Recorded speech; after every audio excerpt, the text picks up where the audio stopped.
ಹಲವು ದಶಕಗಳ ಹಿಂದೆ ಸುವರ್ಣಗಿರಿ ಎಂಬ ಪುಟ್ಟ ರಾಜ್ಯವಿತ್ತು. ಆ ರಾಜ್ಯದ ರಾಜ ವಿಕ್ರಮಸಿಂಹ.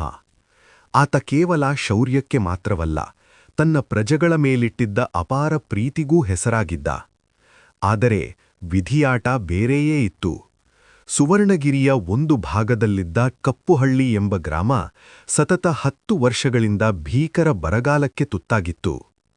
ಆ ಊರಿನಲ್ಲಿ ಮಳೆ ಬೀಳುವುದೇ ನಿಂತು ಹೋಗಿತ್ತು. ಕೆರೆಗಳು ಬತ್ತಿ ಹೋಗಿದ್ದವು. ಮಣ್ಣು ಬಿರುಕು ಬಿಟ್ಟಿತ್ತು. ಜನ ಹಸಿವಿನಿಂದ ಸಾಯುತ್ತಿದ್ದರು. ಜ್ಯೋತಿಷಿಗಳು, ಈ ಊರಿನ ಮೇಲೆ ಶಾಪವಿದೆ, ಇಲ್ಲಿನ ಜನ ಈ ಕೂಡಲೇ ಊರು ಬಿಟ್ಟು ಹೋಗಬೇಕು ಎಂದು ಎಚ್ಚರಿಸಿದ್ದರು. ಆದರೆ ರಾಜ ವಿಕ್ರಮಸಿಂಹನಿಗೆ ತನ್ನ ಪ್ರಜೆಗಳು ಅನಾಥರಾಗಿ ಅಲೆಯುವುದು ಇಷ್ಟವಿರಲಿಲ್ಲ. ರಾಜನ ರಹಸ್ಯ ನಿರ್ಧಾರ. ಒಂದು ರಾತ್ರಿ ರಾಜ ವಿಕ್ರಮಸಿಂಹ ಯಾರಿಗೂ ತಿಳಿಯದಂತೆ ಸಾಮಾನ್ಯ ವೇಷ ಧರಿಸಿ ಕಪ್ಪುಹಳ್ಳಿಗೆ ಹೋದ. ಅಲ್ಲಿನ ಪರಿಸ್ಥಿತಿ ನೋಡಿ ಅವನ ಕಣ್ಣುಗಳಲ್ಲಿ ನೀರು ತುಂಬಿತು. ಒಬ್ಬ ಮುದಿ ತಾಯಿ ತನ್ನ ಹಸಿದ ಮಗುವಿಗೆ ಕುಡಿಯಲು ನೀರಿಲ್ಲದೆ ಕಣ್ಣೀರು ಹಾಕುತ್ತಿದ್ದಳು. ಮರುದಿನ ಬೆಳಿಗ್ಗೆ ರಾಜ ತನ್ನ ಸಭೆಯನ್ನು ಕರೆದ.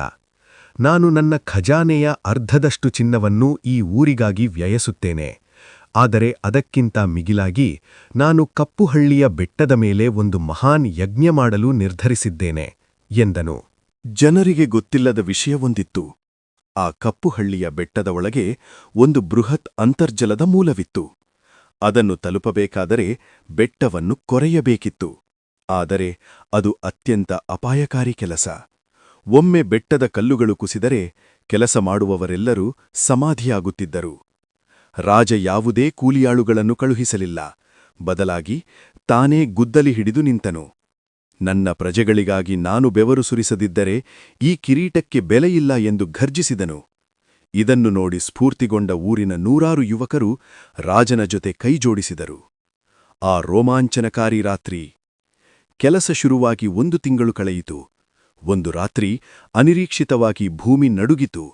ಬೆಟ್ಟದ ಮೇಲ್ಭಾಗದಿಂದ ಬೃಹತ್ ಬಂಡೆಗಳು ಉರಳತೊಡಗಿದವು. ಎಲ್ಲರೂ ಪ್ರಾಣಭಯದಿಂದ ಓಡತೊಡಗಿದರು.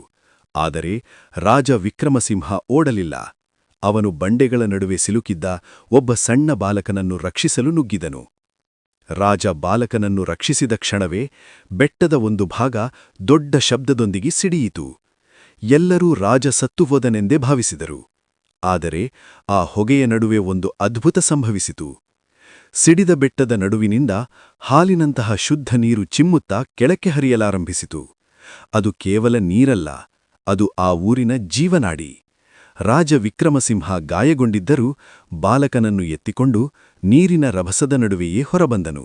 ರಾಜ ಮಾಡಿದ ಈ ಸಾಹಸ ಮತ್ತು ಸಹಾಯ ಊರಿನ ಚಿತ್ರಣವನ್ನೇ ಬದಲಾಯಿಸಿತು. ಕೃಷಿ ಕ್ರಾಂತಿ. ಹರಿಯುವ ನೀರನ್ನು ಬಳಸಿ ಊರಿನ ಹಿರಿಯರು ನಾಲೆಗಳನ್ನು ನಿರ್ಮಿಸಿದರು.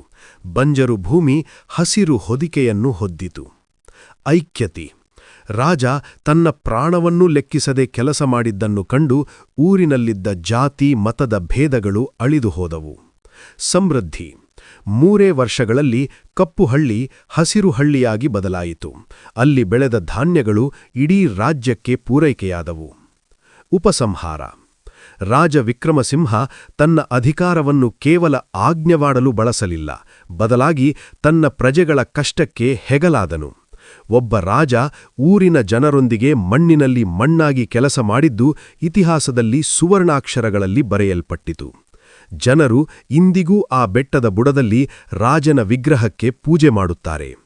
ರಾಜನ ಸಹಾಯ ಕೇವಲ ಹಣವಾಗಿರಲಿಲ್ಲ, ಅದು ಆತ್ಮವಿಶ್ವಾಸ ಮತ್ತು ಶ್ರಮವಾಗಿತ್ತು. ದ್ರೋಹ ಮತ್ತು ಧರ್ಮದ ಹೋರಾಟ. ಬೆಟ್ಟದಿಂದ ನೀರು ಚಿಮ್ಮಿದ ಮೇಲೆ ಹಸಿರು ಹಳ್ಳಿ ಸಮೃದ್ಧಿಯ ಹಾದಿಯಲ್ಲಿತ್ತು. ಆದರೆ ರಾಜನ ಈ ಜನಪ್ರಿಯತೆ ಅಕ್ಕಪಕ್ಕದ ರಾಜ್ಯದವರಿಗೆ ಕಣ್ಣು ಕೆಂಪಾಗುವಂತೆ ಮಾಡಿತು. ವಿಶೇಷವಾಗಿ ಸುವರ್ಣಗಿರಿಯ ಸೇನಾಪತಿ ಭೈರವನಿಗೆ ರಾಜನ ಮೇಲೆ ಅಸೂಯೆ ಹುಟ್ಟಿತು. ರಾಜನು ಹಳ್ಳಿಯ ಜನರೊಂದಿಗೆ ಬೆರೆತು ಸಾಮಾನ್ಯನಂತೆ ಕೆಲಸ ಮಾಡುವುದು ರಾಜವಂಶಕ್ಕೆ ಅಪಮಾನ ಎಂದು ಅವನು ನಂಬಿದ್ದನು. ಭೈರವನು ನೆರೆರಾಜ್ಯದ ಶತ್ರುರಾಜನಾದ ಕಾಳವರ್ಮನೊಂದಿಗೆ ಗುಪ್ತ ಒಪ್ಪಂದ ಮಾಡಿಕೊಂಡನು. ರಾಜ ವಿಕ್ರಮಸಿಂಹ ಈಗ ಹಳ್ಳಿಯಲ್ಲಿದ್ದಾನೆ, ಅವನ ರಕ್ಷಣೆ ಕಡಿಮೆಯಿದೆ, ಇದೇ ಸಮಯ ದಾಳಿ ಮಾಡಲು ಎಂದು ಭೈರವ ಪ್ರೇರೇಪಿಸಿದನು. ರಾತ್ರೋರಾತ್ರಿ ನಡೆದ ದಾಳಿ. ಒಂದು ಅಮಾವಾಸ್ಯೆಯ ರಾತ್ರಿ ಹಸಿರು ಹಳ್ಳಿಯ ಜನರೆಲ್ಲರೂ ಬೆಳೆ ಬಂದ ಸಂಭ್ರಮದಲ್ಲಿ ಹಬ್ಬ ಆಚರಿಸುತ್ತಿದ್ದರು. ರಾಜ ವಿಕ್ರಮಸಿಂಹ ಕೂಡ ಅವರೊಂದಿಗೆ ಕುಳಿತು ಊಟ ಮಾಡುತ್ತಿದ್ದನು. ಇದ್ದಕ್ಕಿದ್ದಂತೆ ಊರಿನ ಗಡಿಯಿಂದ ಕಿರುಚಾಟ ಕೇಳಿಸಿತು. ಕಾಳವರ್ಮನ ಸೈನಿಕರು ಊರಿಗೆ ಬೆಂಕಿ ಹಚ್ಚುತ್ತಾ ನುಗ್ಗಿದರು. ಗ್ರಾಮಸ್ಥರು ಗಾಬರಿಕೊಂಡರು. ಅವರ ಬಳಿ ಆಯುಧಗಳಿರಲಿಲ್ಲ, ಕೇವಲ ಕೃಷಿ ಉಪಕರಣಗಳಿದ್ದವು. ಆದರೆ ವಿಕ್ರಮಸಿಂಹ ಎದೆಗುಂದಲಿಲ್ಲ.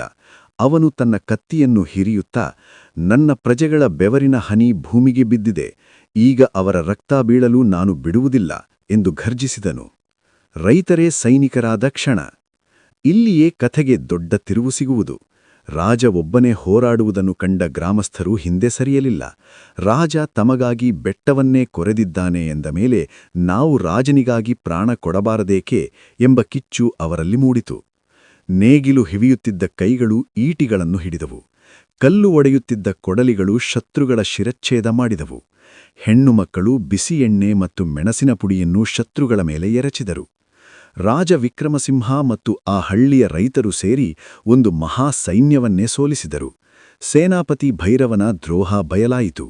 ರಾಜ ಅವನನ್ನು ಕೊಲ್ಲುವ ಬದಲು, ನಿನಗೆ ಈ ಮಣ್ಣಿನ ಬೆಲೆ ತಿಳಿಯಬೇಕೆಂದರೆ ನೀನು ಸಾಯುವವರೆಗೂ ಇದೇ ಹಳ್ಳಿಯಲ್ಲಿ ಒಬ್ಬ ಸಾಮಾನ್ಯ ರೈತನಾಗಿ ದುಡಿಯಬೇಕು ಎಂದು ಶಿಕ್ಷೆ ವಿಧಿಸಿದನು. ಇದು ಆ ಕಾಲದ ಅತ್ಯಂತ ಕ್ರೂರ ಮತ್ತು ನ್ಯಾಯಯುತ ಶಿಕ್ಷೆಯಾಗಿತ್ತು. ರಾಜನ ಮರಣದ ನಂತರ ನಡೆದ ಪವಾಡ. ರಾಜನನ್ನು ಹೂಳಿದ ಜಾಗದಲ್ಲಿ ಒಂದು ದೊಡ್ಡದಾದ ಪಾರಿಜಾತ ಮರ ಬೆಳೆಯಿತು. ವಿಶೇಷವೆಂದರೆ ಆ ಮರವು ವರ್ಷದ 12 ತಿಂಗಳು ಹೂ ಬಿಡುತ್ತಿತ್ತು. ಆ ಹೂವುಗಳ ಸುಗಂಧ ಇಡೀ ಊರನ್ನು ಆವರಿಸುತ್ತಿತ್ತು. ಜನರು ಅದನ್ನು ರಾಜನ ಸುಗಂಧ ಎಂದು ಕರೆಯುತ್ತಿದ್ದರು.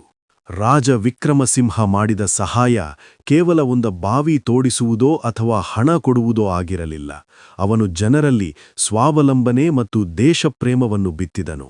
ಕಥೆಯ ಸಾರಾಂಶ: ಒಬ್ಬ ನಾಯಕ ತನ್ನ ಜನರಿಗಾಗಿ ಕೆಳಕ್ಕೆ ಇಳಿದು ಬಂದರೆ ಜನ ಅವನನ್ನು ದೈವತ್ವಕ್ಕೆ ಏರಿಸುತ್ತಾರೆ. ಅಧಿಕಾರಕ್ಕಿಂತ ಸೇವೆಯೇ ದೊಡ್ಡದು. ಒಗ್ಗಟ್ಟಿನಲ್ಲಿ ಬಲವಿದೆ ಎಂಬುದು ಈ ಹಳ್ಳಿಯ ಜನರು ಜಗತ್ತಿಗೆ ತೋರಿಸಿಕೊಟ್ಟ ಪಾಠ.